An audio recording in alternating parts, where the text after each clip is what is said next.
Ora, boa tarde a todos e sejam muito bem-vindos a esta que é a 43ª live do Entre Linhas, um espaço de conversa norteado pelas palavras de escritores, tradutores e outros intervenientes no processo da escrita de um livro sobre o próprio livro. É entre linhas que as palavras surgem e nas entrelinhas descortinamos o seu significado. Esta 43ª live decorre num dia celebrado por algumas avenidas deste país. A 24 de julho de 1833, as tropas liberais, lideradas pelo Duque da Terceira, entraram em Lisboa, alcançando a vitória sobre os absolutistas na Guerra Civil Portuguesa. Para além disso, é também o Dia Internacional da Arqueologia. Portanto, rememorando eventos históricos, mantenhamos o foco e analisemos a vida de um grande homem da cultura portuguesa através da lente de um outro.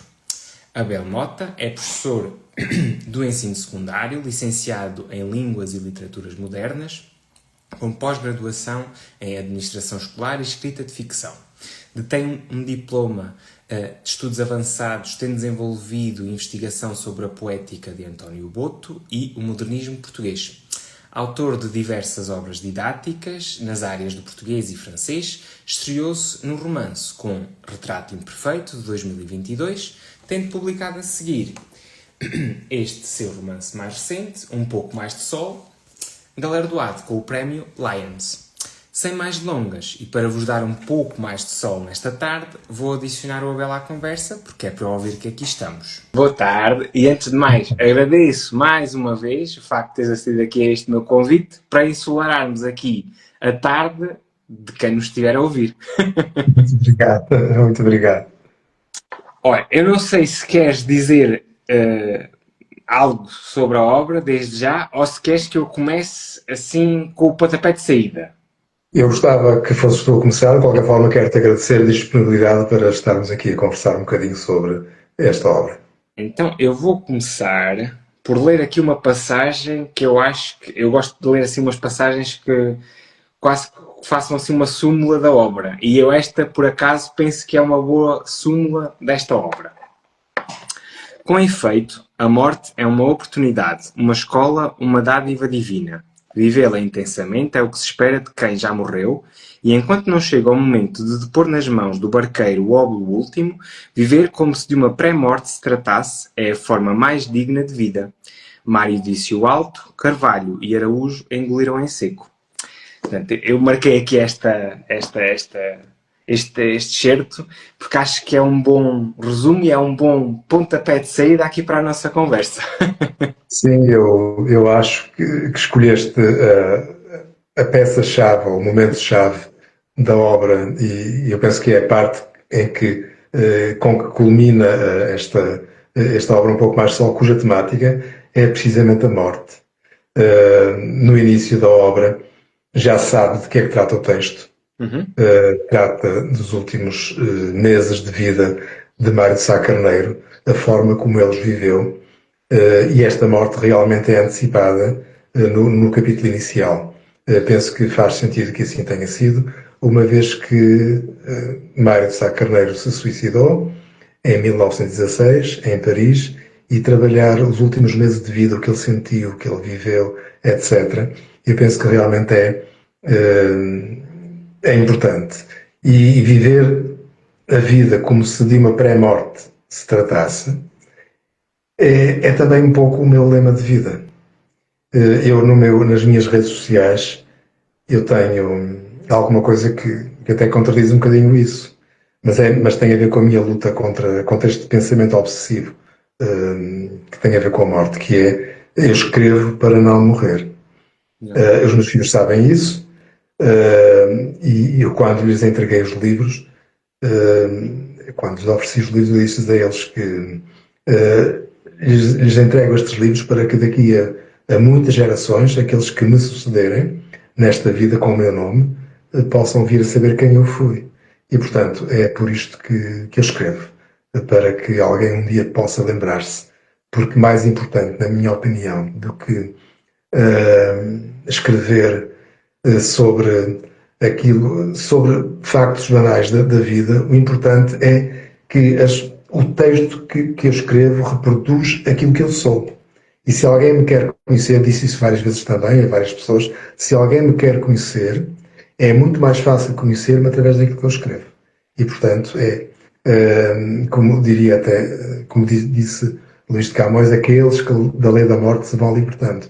Eu gostaria também de um dia, tenho pelo menos essa aspiração de um dia poder também libertar-me das leis da morte. Mas enquanto a morte não vem, vamos continuar a escrever, a viver e a ser felizes. E até é engraçado, pronto, aqui o nome do videocast é Entre Linhas, exatamente por aquilo que estás a dizer. Os leitores devem ler aqui nas entrelinhas bem, porque existe uma história para lá da própria história, não é? Exatamente. E também eu posso, inclusive, o primeiro romance que eu escrevi foi Retrato Imperfeito. Eu penso que tenho uma obsessão pelas questões relacionadas com a morte. E no final, nessa obra, a minha personagem principal, vou divulgar, ninguém vai ler, porque o livro está esgotado, portanto posso divulgar à vontade. A personagem final, no final, vai morrer também. Mas é no momento em que ela morre que se percebe que há aqui uma espécie de libertação e que a obra fica completamente consumada. A obra termina mais ou menos isto. Espero que é Charles Baudelaire o narrador dessa obra. Eu gostei muito de escrever também, tal como gostei de escrever este romance de que agora estamos a falar. Ele diz, quem o diz é uma personagem que está a narrar, que está a conversar com outra sobre a personagem principal, que é uma personagem chamada Apolo, e que ele diz que nós consigamos fazer desta personagem um retrato. Um retrato, mas será sempre um retrato imperfeito. Porque o nosso retrato, é assim que eu penso, o nosso retrato é sempre imperfeito. Porque é sempre inacabado. Exato. E está nas mãos daqueles que me leem, daqueles que pensam sobre aquilo que eu escrevo, fazer este retrato, que é sempre o retrato da pessoa que, enfim, da autoria daquele que o faz, não o meu. O meu retrato está nesta obra, mas ela nesta e em outras que venha a escrever, mas está disseminado ao longo dos textos que eu vou escrevendo e será sempre um retrato inacabado, um retrato imperfeito, feito de pequenos pedaços. Então, e agora, voltando aqui a este retrato do Mário Sá Carneiro, porquê explorar então os últimos momentos, os últimos meses de vida do Mário Sá Carneiro?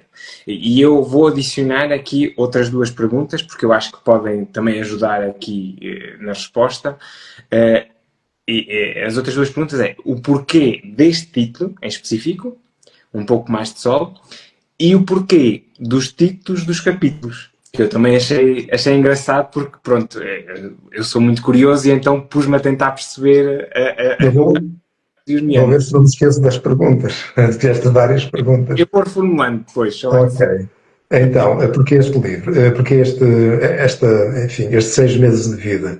Eu começo sempre, quando eu começo a escrever, eu começo assim de rajada. E, portanto, sai sem um projeto, sem um plano, sem nada. E depois é que penso naquilo que vou escrever. E escrevi, inclusivamente, capítulos de forma aleatória, que depois montei, portanto, como eles neste momento existem.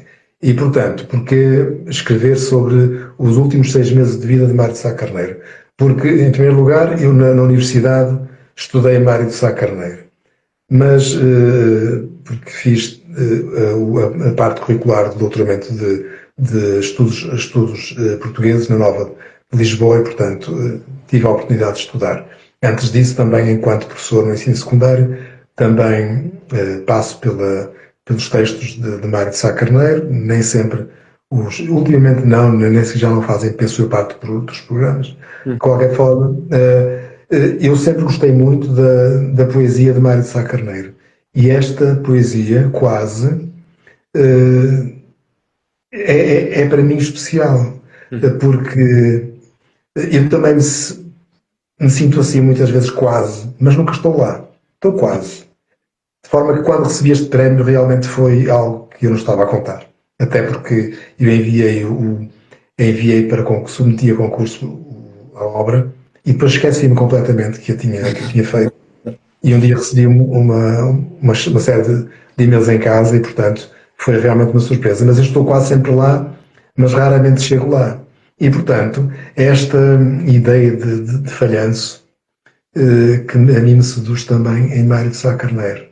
E eu, aliás, já digo há muitos anos, ninguém me leva a sério, obviamente, mas até há dias numa entrevista que dei, acho que te enviei o link, eu digo que gostaria quando morresse, de ser acompanhado por palhaços, por bombos, por tudo isso. Isso é também, faz parte de um poema de Mário de Sá Carneiro, porque realmente eu acho que é assim que eu gostaria de encarar a morte e a vida.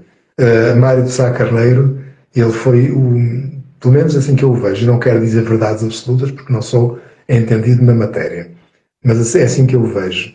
Ele quis ser espectador da sua própria morte, assim como ele encenou a sua própria vida, e acho que neste livro realmente essa encenação da vida surge muitas vezes.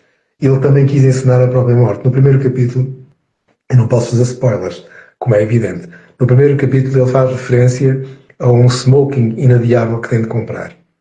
Este smoking vai aparecer mais à frente. Uhum. Portanto, quer dizer que ele estava realmente a planear, e ele planeou. Aquilo que eu digo acerca de Mário de Sá Carneiro não é verdade, nem tudo é verdade. Há questões que são realmente, que se pode dizer que factos que aconteceram. Aquelas personagens que povoam o livro, quase todas existiram.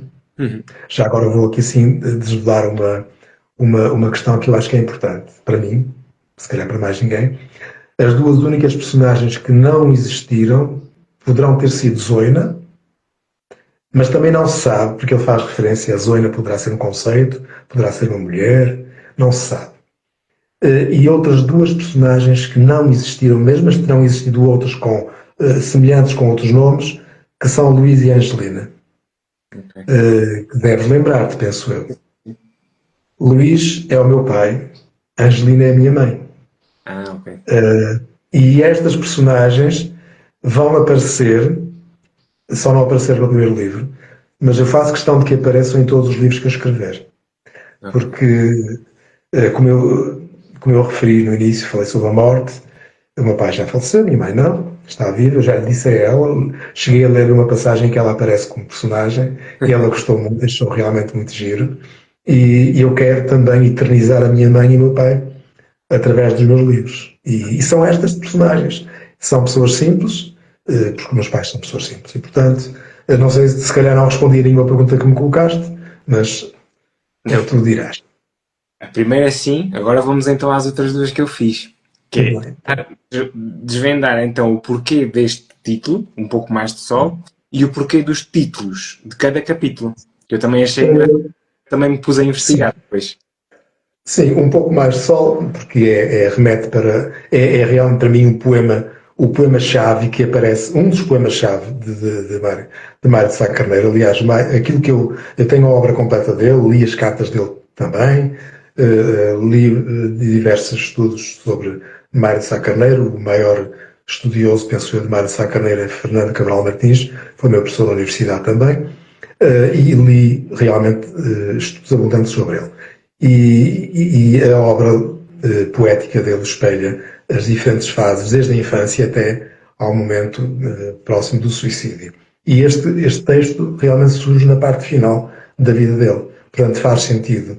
E depois, Um Pouco Mais de Sol é um título que eu acho que é bonito, porque remete para uma ideia de estar, de que se houvesse um pouco mais, mas não houve, talvez tudo aquilo que este desfecho tivesse sido diferente. E, portanto, é por esse motivo. Agora, quanto aos capítulos, cada um dos capítulos, não sei se reparaste, se calhar não, mas é o primeiro verso de cada um dos poemas, dos muitos poemas, não escreveu muito, mas dos diversos poemas que Mário de Sá Carneiro escreveu. E ao fazê-lo desta forma, eu também estive a oferecer ao leitor a voz da própria personagem. Aqui, Mário de Sá Carneiro não é não é apenas Mário Sá Carneiro enquanto pessoa que existiu, é também personagem desta obra. E nesse sentido, embora, como disse, a maior parte dos factos realmente aconteceram naquela cronologia, mas outros factos, evidentemente, são inventados. Por exemplo, não vou falar muito, mas o Hotel Richmond, não me lembro se ele lá esteve ou não. O outro hotel, o Hotel de Nice, esteve, sim, e foi lá que ele se suicidou. Aliás, a capa do livro representa o Hotel de Nice. Penso que terás percebido isso, quem lê. Exatamente. Eu não tenho aqui a obra comigo, deixei em casa, portanto não posso mostrar, mas realmente representa o Hotel de Nice. E eu acho que é uma capa muito bem sucedida. Portanto, é, de certa forma, oferecer a voz da personagem, aliás, a voz de Mário de Sá Carneiro. Aliás, esses títulos aparecem também, os primeiros versos aparecem também reproduzidos no corpo do texto. Portanto, faz sentido, penso eu. Este livro, eu quis que ele fosse, ao mesmo tempo que é um livro, enfim, um texto narrativo, pertence ao género narrativo, mas além disso também eu quis imbuí-lo de alguma poesia daquela de que eu sou capaz. E se eu não sou capaz de mais, pelo menos a voz de Mário de Sá Carneiro, sim, eu penso que está presente e foi capaz de fazer por mim. Eu agora queria perguntar exatamente a estrutura de cada capítulo, que também tem as suas particularidades, porque existe sempre uma primeira parte, que é sempre mais curta, e depois existe o capítulo em si, não é? E eu queria que nos tentasse explicar ou desvendar aqui o porquê de teres feito teres encaminhado aqui o texto por esta estrutura. Porque eu achei, Eu não, não ouvi, achaste, desculpa? achei peculiar. Ok, achaste peculiar. Eu não vou dizer muito, porque se fosse dizer muito, também iria desvendar o sentido do livro. De qualquer forma, o livro começa, não sei se um dia ou dois, já o escrevia há um ano e meio, um dia ou dois antes do suicídio, Uhum. e este percurso narrativo segue para o segundo capítulo e para o início do terceiro. Uhum. E os leitores mais apressados, se quiserem, poderão ler apenas o início de cada um dos capítulos e rematar no final do livro e ficam com uma leitura completa enfim, parcial, mas completa da obra. Uhum. Procurei que penso que isto realmente é importante, que estes inícios de capítulo são sequenciados. Isto é, aquilo que quando se abre, por exemplo, o capítulo 10, que sucede ao 9, no capítulo 10 o que vai acontecer é que a personagem está, enfim, mais atormentada do que no capítulo 9. No capítulo 11, portanto, essa dor vai surgir de forma mais intensa e assim sucessivamente, até que no final, creio que nos dois últimos capítulos, esta dor realmente leva ao suicídio. Digamos que há aqui duas linhas narrativas. Uhum. Há um texto principal e há outro texto que corre por baixo. Portanto, em relação ao texto que corre, ao texto principal, já todos sabemos, até porque quem viveu em 1916, salvo raras exceções, acho que já todos morreram.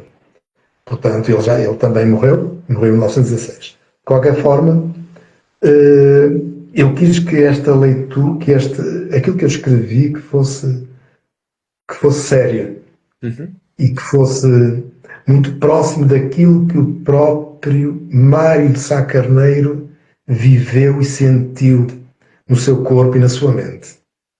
E não é, penso eu, que o Fernando Pessoa, é claro que diz que o poeta é um fingidor, também quem escreve a narrativa também é um fingidor, etc, etc. Mas eu não quis fingir.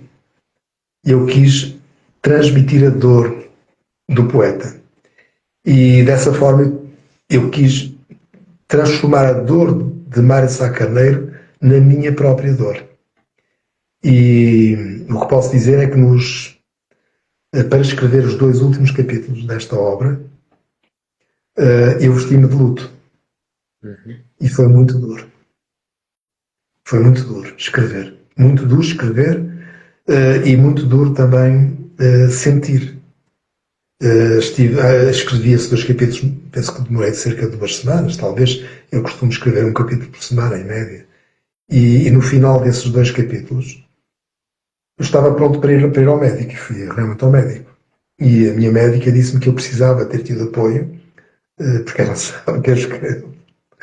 Precisava ter tido apoio para escrever isso que eu escrevi, da forma como eu quis que ficasse. Só que eu penso que qualquer apoio que eu fosse pedir iria desvirtuar o sentido e a profundidade daquilo que eu queria escrever. E, portanto, só depois é que procurei e finalmente consegui recuperar da dor da personagem, que não é a minha, como é evidente, as minhas dores são outras, mas não sei se respondi. E pegando nisso, essa necessidade de transpor a realidade do Mário Sá Carneiro aqui para a obra, com muitas expressões e muitas palavras também da época. E, inclusivamente, essa necessidade, ou essa necessidade não, aquilo que nós testemunhamos do turbilhão da saúde mental do Mário de Sá Carneiro ao longo de cada capítulo, essa descida, quase como se fosse uma descida aos infernos, poderá ser isso que torna a experiência, eu não sei se diria que era mais difícil, mas que pode ser mais desafiante para o leitor? Estas questões da morte e retratar numa época passada poderão, como são ainda tabu, poderão de alguma forma tornar o leitor assim mais renitente. Exatamente. Sim, há muitas formas de encarar a morte, não é? Há a morte dos filmes que vemos na televisão, enfim, há diversos, mas esta inquietação sobre a morte, eu penso que todos nós a temos. E este livro não é para pessoas que levem a vida de ânimo leve, obviamente. Eu acho que é um livro que coloca questões sérias, e esta questão da morte é realmente uma questão séria. A questão da guerra também está presente, a escassez. São problemas que estão presentes em 1916 e que são problemas de hoje, de todos os dias. E, portanto, não há como querer escapar a esta questão da morte, sobretudo para pessoas que, como eu, já têm mais de 60 anos, e, portanto, estas questões realmente vão surgindo cada vez com mais acuidade. Mas o importante, na minha opinião, é nós levarmos a vida de forma alegre e divertida, mesmo que a morte nos vá apanhar numa curva da estrada, não é? Portanto, se afasta. Na verdade, posso dizer que o final do livro não vou revelar, obviamente, mas é, digamos, um pouco sarcástico. Não sei se tu notaste o sarcasmo, não é? Portanto, olhar para a morte de uma forma sarcástica também é, penso, ou irónica, tem uma forma inteligente penso eu, de olhar para as questões sérias. Alguém me disse, no dia em que eu acabei de escrever o último capítulo, estive com alguém e disse que tinha acabado de escrever o romance e que termina com um burro que está a urinar para um poste. E alguém me disse: lá vais tu pôr um burro outra vez, porque o burro também está muito presente no meu primeiro romance. Se queres que alguém compre os teus livros ou leia os teus livros, o que é que seja, tu tens de escrever coisas diferentes. E respondendo à tua pergunta, eu não morro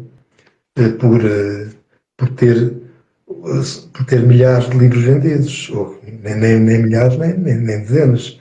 O que morro é por ter pessoas que entendam aquilo que eu escrevo, leitores que entendam aquilo que eu escrevo.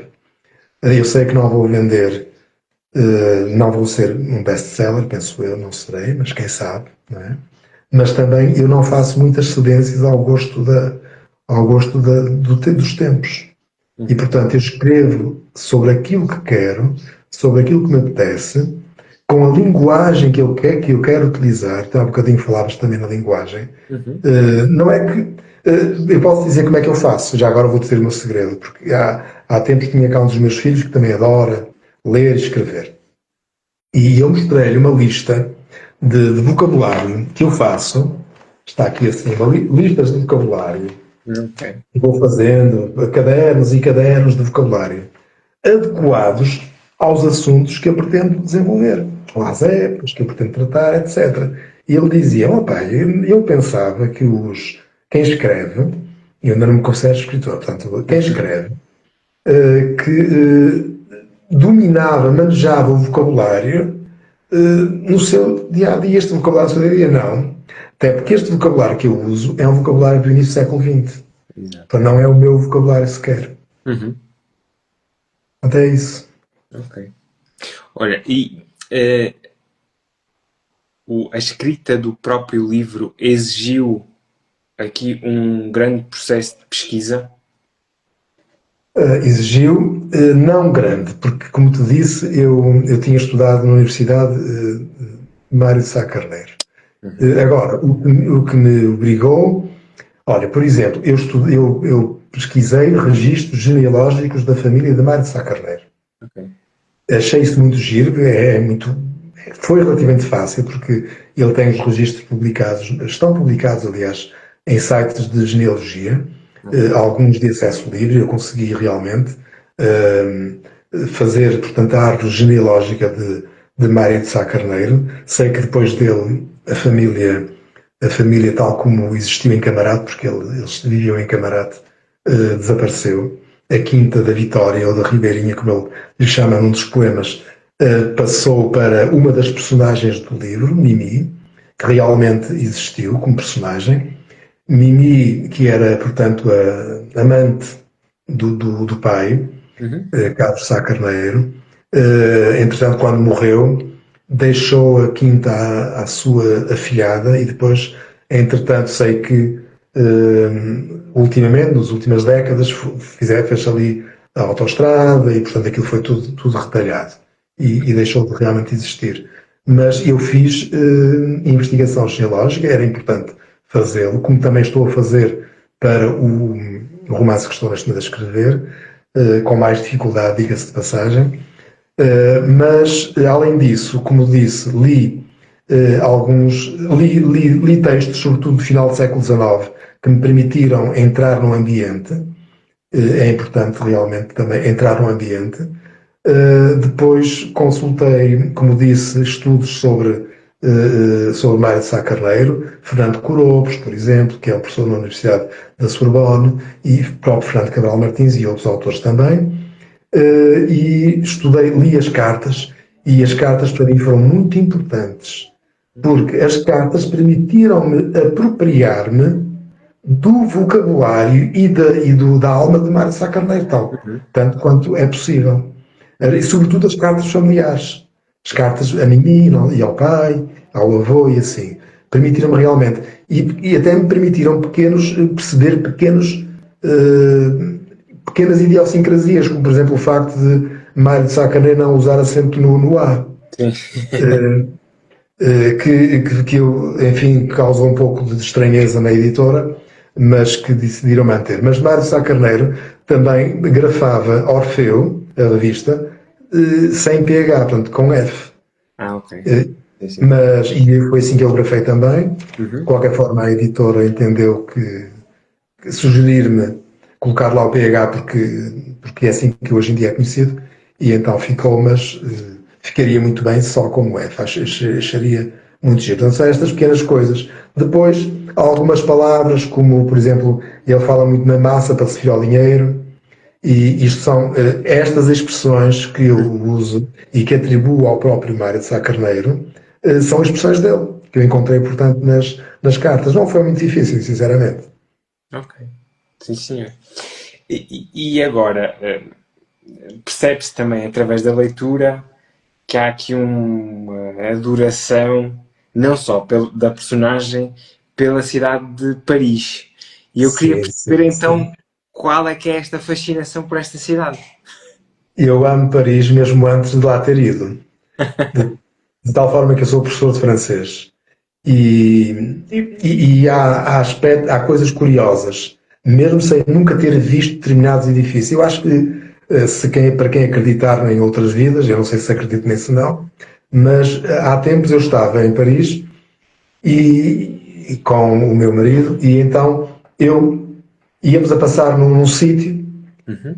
e eu disse: Espera aí, esta é a Torre de Saint-Jacques. Foi esta torre, eu nunca a vi em lado nenhum, pelo menos que me lembro. E eu reconheci aquele local, nunca tinha passado ali, vou muitas vezes a Paris, mas realmente eu sinto Paris, eu vivo Paris, eu gosto muito de Paris. Eu comecei a gostar de, de tudo quanto é francófono quando era ainda miúdo porque eu comecei a estudar francês no quinto ano de escolaridade Uhum. portanto, muito cedo, mesmo, e não era bom aluno, nem a francês, nem a nada. Nem a nada, era aluno fraquinho. Mas eu lembro-me que quando era miúdo, sempre que eu podia, morava no Porto, eu ia comprar o jornal Le Monde, em francês, claro, obviamente. E mesmo tendo dificuldade, eu lia aquilo com um fascínio realmente muito grande. Eu gosto muito de Paris. E sinto muito bem lá, em França, mas em Paris, sobretudo. Sinto-me em casa, verdadeiramente em casa. Se houvesse uma cidade que eu pudesse escolher para viver, eu diria que era Paris. Ok, sim senhor. Eu também aprecio muito a cidade. E agora, ainda aqui a outra vertente. Eu queria tentar perceber que desafios é que escondem a escrita dos manuais escolares, dos manuais didáticos. Sendo que, pronto, eu até estava a pegar muito nesta questão dos títulos dos capítulos, porque acho que isto no fundo também é didático, porque lá está, obrigou-me a tentar pesquisar o porquê daquele capítulo e a encontrar então mais um poema de Mário Sá Carneiro. Mas especificamente então relativamente aos manuais escolares, que desafios é que eles escondem a escrita? Olha, então, os manuais escolares fizeram parte enfim, surgiram num momento da minha vida que, entretanto, já está para trás. Uhum. Foi um momento muito bom, de muito trabalho, muito duro, porque fazer manuais escolares realmente obedece a prazos, Uhum. é, é, obedece também ao conhecimento muito aprofundado do programa e também daquilo que os professores esperam do manual escolar e todo o projeto que envolve esse manual escolar. E então, foi uma fase que realmente eu gostei muito de passar, Uhum. mas que está ultrapassada porque me tirou de tempo para outras coisas. O que eu quero dizer, eu fiz manuais de francês Uhum. para uma editora do Grupo Leia e Uhum. fiz manuais de português para uma editora do Grupo Porto Editora. E foram os manuais, ou através dos manuais, que eu aperfeiçoei, apesar de eu ser professor de português, obviamente sempre tive um gosto grande pela escrita, mas aperfeiçoei o gosto pela escrita e, sobretudo, pela minúcia. Porque pela primeira vez tive durante muitos anos um editor a quem eu tiro o chapéu, continuo realmente a ser muito grato e que lia aquilo que eu escrevia com sugestões de aperfeiçoamento, como é evidente, como deve ser feito por um editor. E realmente senti um feedback constante durante muitos anos. E isso ajudou muito a escrever, a formular questões, a elaborar respostas, enfim. Realmente foi muito proveitoso esse tempo que eu estive na editora, mas é muito diferente de escrever um romance. Quando escrevo uns manuais escolares, eu tenho um contrato prévio, Uhum. portanto tenho prazos a cumprir. Aqui eu sou o patrão de mim próprio e, portanto, faço à minha maneira, quando quero, não obedeço, portanto, a regras de bem escrever, de outrem, obedeço às minhas, a critérios que são os meus, estou muito mais livre, mas também estou muito mais desamparado, como é evidente, porque não tendo alguém para quem um contrato assinado, estamos a escrever um bocadinho sem paraquedas. Mas é Uhum. bom. Uhum. E aqui a última pergunta aqui desta primeira parte é Então, já fomos aqui revelando alguma coisa. Quais são os projetos para o futuro? ok. Ora bem, os meus projetos para o futuro passam pelo presente. Estou a escrever um romance, um novo romance.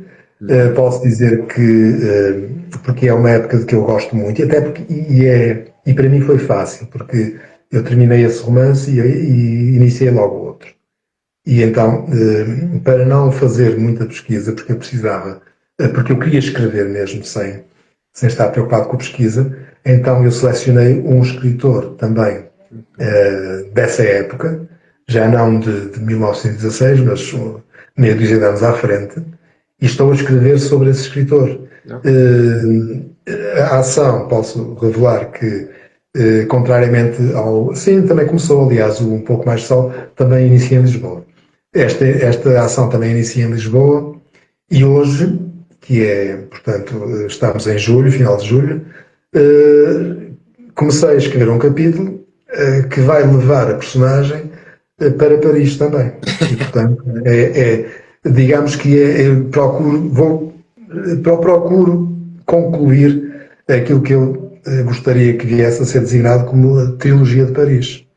Depois não sei o que farei, mas para já escrevi bastante, já escrevi cerca de 50 mil palavras, já poderíamos dizer que é um romance. Ok, sim senhor. Então, agora já falámos sobre o livro, agora vamos falar um bocadinho mais sobre o autor. E então, esta primeira pergunta, aliás, as perguntas são sempre as mesmas agora nesta parte da nossa conversa. Como é que começou a paixão pelos livros? Ora bem, então eu por acaso preparei-me para esta pergunta, porque isto era óbvia a pergunta, então eu preparei-me para ela.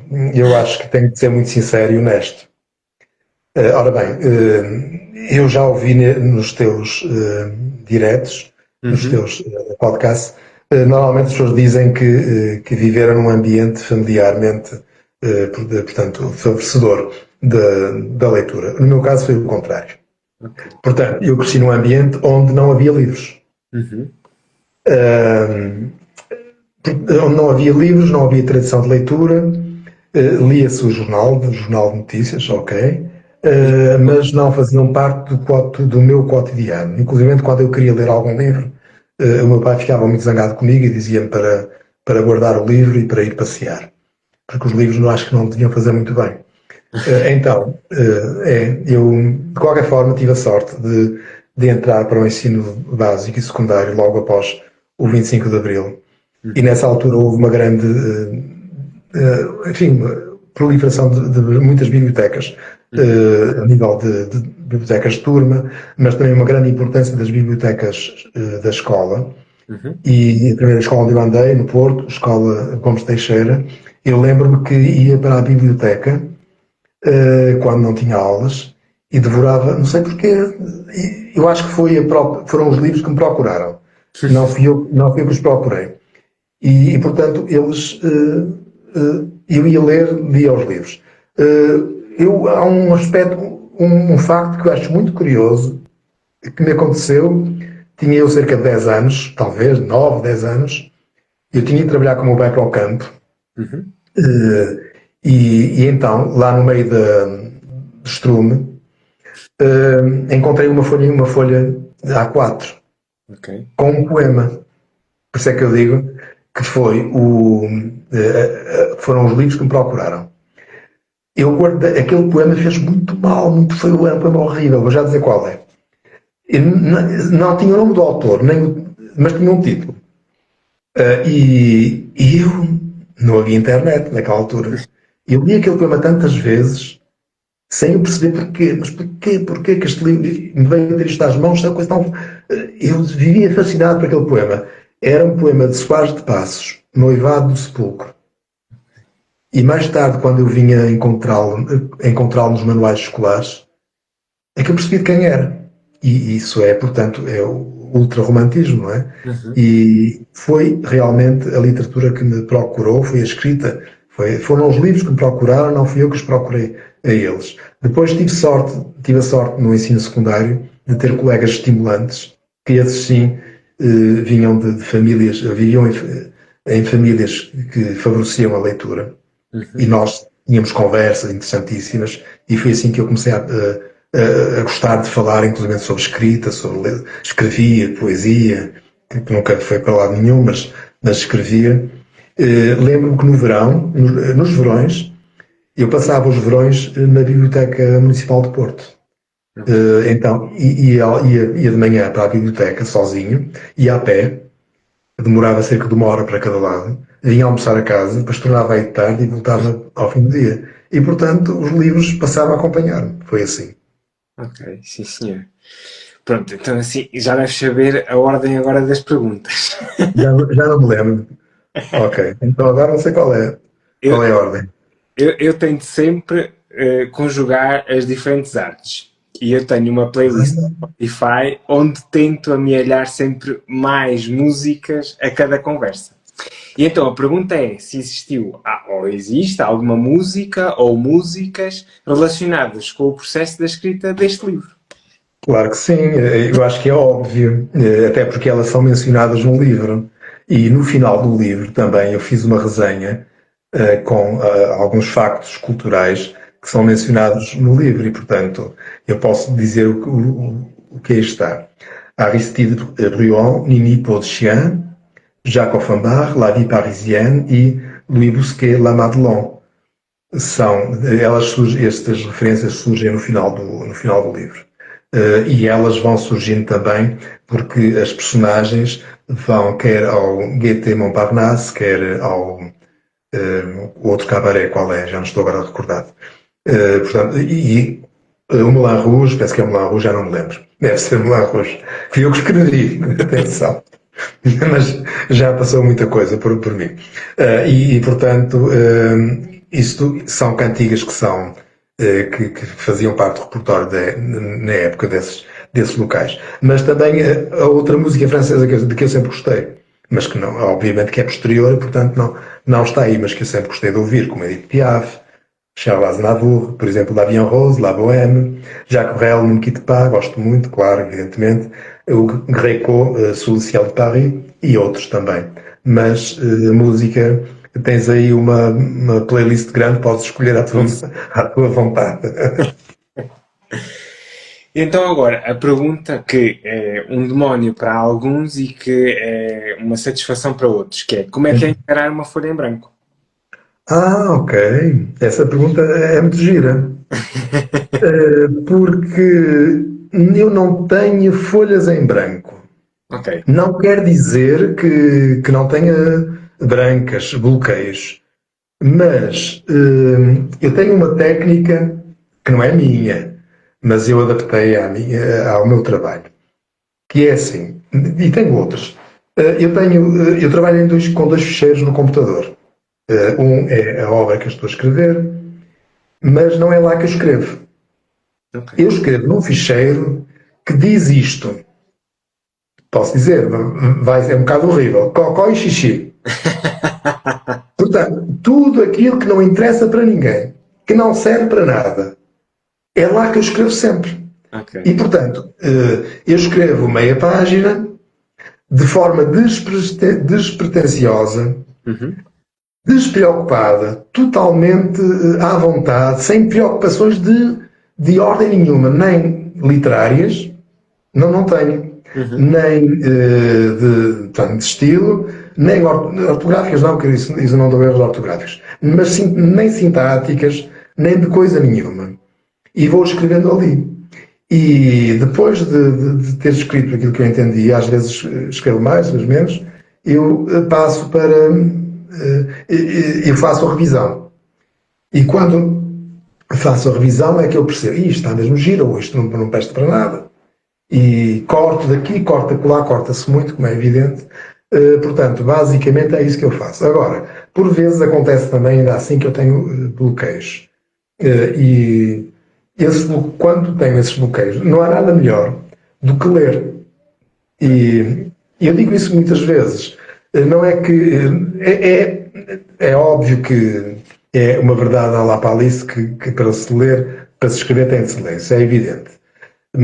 E há também pessoas quem escreve que quando está a escrever não está a ler, quando está a ler não está a escrever, para não se deixar contaminar, etc. Estilos. No meu caso não funciona assim. Eu leio quando me apetece, Como sou professor, nem sempre tenho tempo de ler, sinceramente, não tenho. E há pessoas que eu conheço que gostam muito de ler e que num ano de muito trabalho na escola não conseguem ler mais do que um livro, é verdade.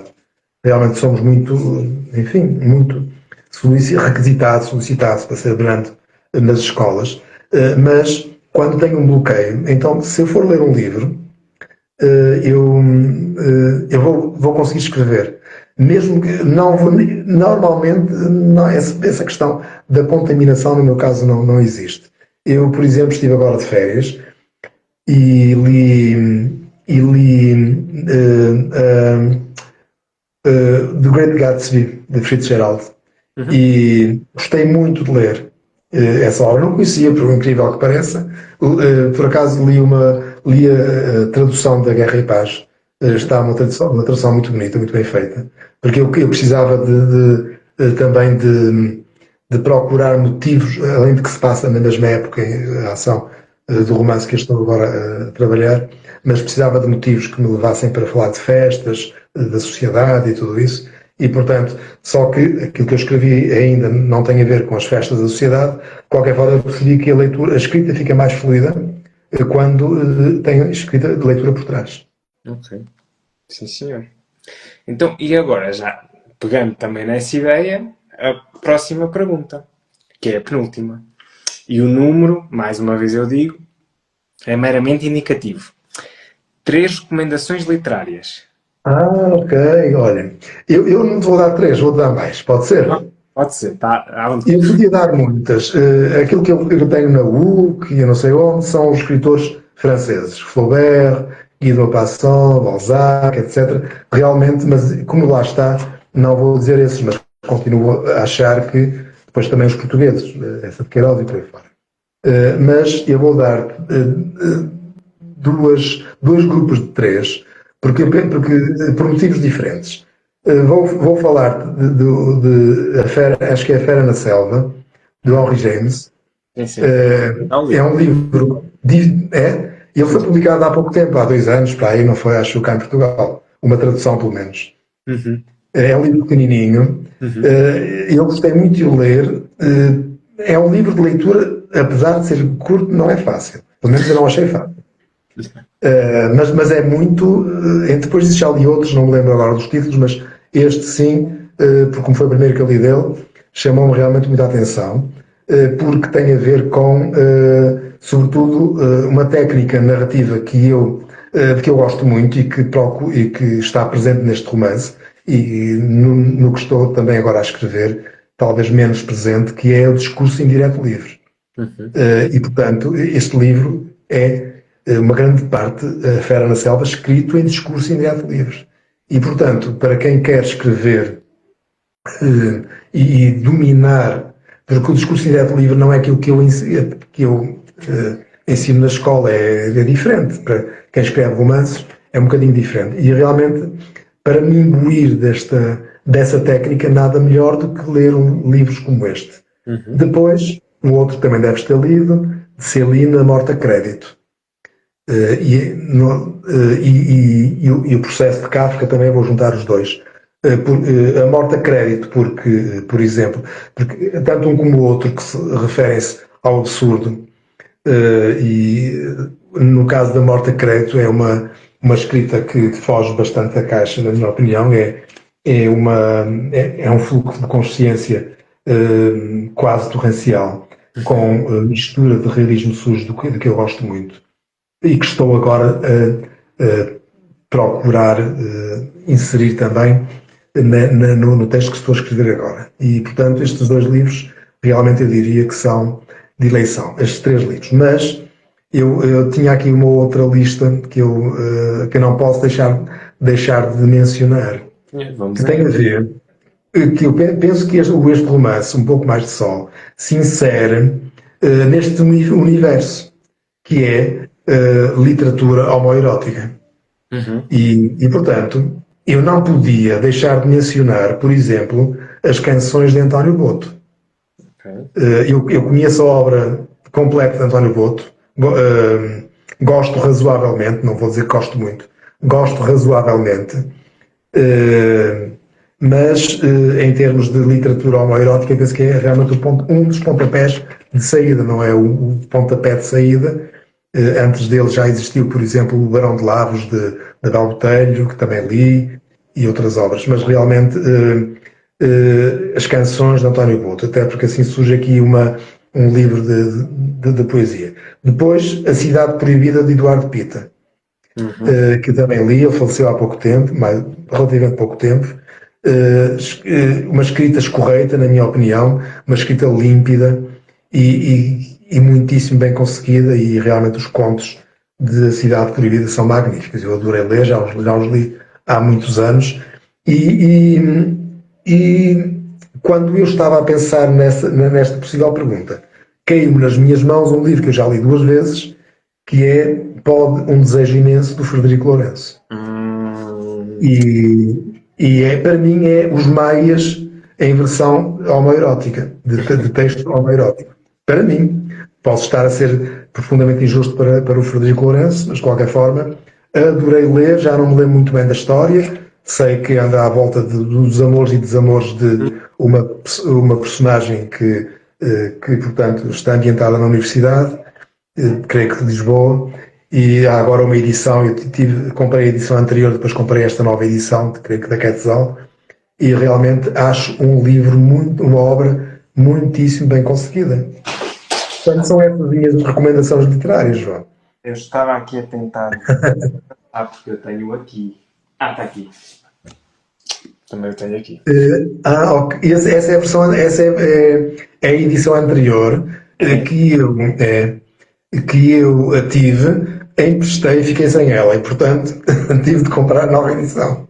É que é pior. Mas pronto, eu realmente destes só não li as canções do António Boto. Ok, eu tenho várias edições. António Boto, ele tem edições desde 1920. A edição mais antiga é de 1920 e só existe um exemplar na Biblioteca Nacional, e não sei se existirá um outro exemplar em Harvard ou assim. Depois tenho as sucessivas edições em casa também, realmente. Okay. E há muitas diferenças entre as diversas edições. Aquelas que eu penso que são as preferíveis. Creio eu que é uma edição intermédia de 1947, se não estou em erro. Eu tenho as diferentes edições, mas creio que sim. Não tenho aqui isto comigo, porque estou na aldeia e portanto não trouxe nada comigo. E pronto, chegámos então à última pergunta, que muitos temem, por isso eu tenho que fazer sempre assim um preâmbulo para ambientar, que está quase um rufar de tambores. Então, a última pergunta é, se a tua vida fosse um livro, qual seria o título? Se fosse um livro... Se fosse um livro. Eu ontem estava a mexer nos meus calhamaços lá em casa e pensei, lembrei-me por exemplo, dos livros que eu comecei a ler. Eu comecei a ler realmente livros assim, com algum interesse. Eu hoje em dia acho que são dos melhores. Eu comecei a ler com 10 anos, já li a Jubiabá, Jorge Amado, li também Gabriel Garcia Marques em espanhol, 100 anos de soledade, o livro desapareceu, e li também Pablo Neruda, a poesia de Pablo Neruda. E então pensei, se os meus livros fossem, a minha vida fosse um livro, eu diria talvez que seria 100 anos de solidão, porque foi o livro que eu... mas, ainda assim, eu gostava também de dar uma alternativa para o caso de seres tu vires a fazer a escrever a minha lápide. Que é, ontem caiu-me nas mãos, eu já nem me lembrava. Eu tenho lá a obra completa também, entre outros, de Eugênio de Andrade. E há um livro intitulado Até Amanhã. Como todos os livros de Eugênio de Andrade, é também belíssimo. E ontem, por acaso, de repente caiu-me assim no colo o poema Urgentemente, que é um poema muito bonito. É preciso amor. É preciso um barco no mar. E eu não sou melhor do que ninguém, nem sou pior, nem coisa que valha. Nem procuro ser melhor, nem comparar-me. Mas eu acho que hoje em dia nós estamos a viver épocas muito conturbadas, uma época muito conturbada de falta de solidariedade, de falta de empatia e tudo isso. Para mim a palavra mais importante é empatia. Se eu trocar é preciso o amor por é preciso empatia, penso que é a mesma coisa. E portanto, se fores lá colocar qualquer coisa, põe lá é preciso amor, é preciso um barco no mar. Porque há muitos barcos no mar aí que deixam cair pessoas pela borda fora e, portanto, e que nós próprios rejeitamos. E, portanto, é preciso que esses barcos cheguem a bom porto e que nós estejamos cá para os acolher, não é? É engraçado porque esse poema, eu lembro-me desse poema porque ele estava na contracapa da minha caderneta do aluno. Não Ai, que giro. se isso ainda acontece ou não, na minha caderneta do aluno do básico. E eu lembro É. perfeitamente que era o poema que estava na contracapa da minha caderneta do aluno. Ai, que giro. Isso eu não sei, já fui aluno há 50 anos. Não me lembro. Mas é, na minha altura era. E então terminámos aqui a nossa Muito conversa. obrigado. Não sei se queres dizer mais alguma coisa então aqui sobre um pouco mais de sol. Não, o que eu gostava de dizer, há uma pergunta que te escapou, que eu estava à espera que tu me fizesses e que eu vou fazê-la eu e respondo. Sim, senhor. Se calhar, não sei se te escapou, se não quiseste dizê-la. O que é que se poderá fazer pelos novos autores? Ok. Sim, senhor. Não é? Muito bem. Por acaso, eu lembrei-me disso. Senhor. Então, olha, eu acho que, em primeiro lugar, pelos autores, pelos grandes e pelos pequenos, pelos desconhecidos, por todos nós, eu acho que a primeira coisa que se pode fazer é ler. É Uhum. sair de casa e ler. Eu não digo ir às livrarias comprar, porque também será simpático, mas ir às bibliotecas e perguntar se o livro existe. Uhum. E se o livro existe, portanto, pedir para requisitá-lo. E depois também é escrever comentários sobre os livros. Eu acho que é muito importante os comentários que possam ser feitos acerca dos livros que vão saindo. Todos nós, eu estou à espera ansiosamente que façam comentários sobre. Já há comentários feitos, né, no Goodreads e também na Book, e estou ansioso que realmente esses comentários continuem a ser feitos porque são eles que dão visibilidade. E, sobretudo, para quem, como é o meu caso, apesar, ok, recebi o prémio, tudo bem, mas isso só não chega. Chegar às mãos das pessoas, de quem que leem, que somos Uhum. todos nós, somos cerca de 11 ou 12 milhões de pessoas a lerem livros, esperava eu, não é? Portanto, é isto que eu espero, é que as pessoas que leem escrevam sobre aquilo que leram, mesmo que não gostem muito. Há uma coisa que chamou a atenção e que não foi muito bonito, mas melhor que tudo é ler e escrever sobre isso. Falar, passar a palavra, recomendar, depois, eventualmente, escolher estas obras para clubes de leitura e tudo isso, penso que seria fundamental, realmente. E é isso que eu espero que aconteça. Senhor. Esse também é um dos propósitos aqui deste espaço. É também dar a conhecer e falar e divulgar e comentar estas obras que vão surgindo e que às vezes podem passar um bocadinho ao lado e é o objetivo aqui das nossas conversas realmente dar aqui o palco de vídeo e colocar o holofote sobre estas obras. Exatamente, eu agradeço muito a tua disponibilidade para estar aqui, para ajudar a divulgar, a dar um feedback sobre este livro. Obrigado. Sim, senhor.